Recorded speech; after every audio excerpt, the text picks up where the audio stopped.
புத்தன் இயேசு காந்தி பிறந்தது பூமியில் எதற்காக தோழா ஏழை நமக்காக.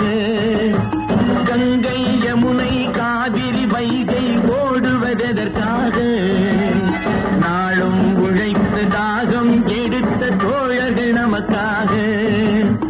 கேள்விக்குறி போல் முதுகு வளைந்து உழைப்பது எதற்காக? மானம் ஒன்றே பெரிதென எண்ணி பிழைக்கும் நமக்காக.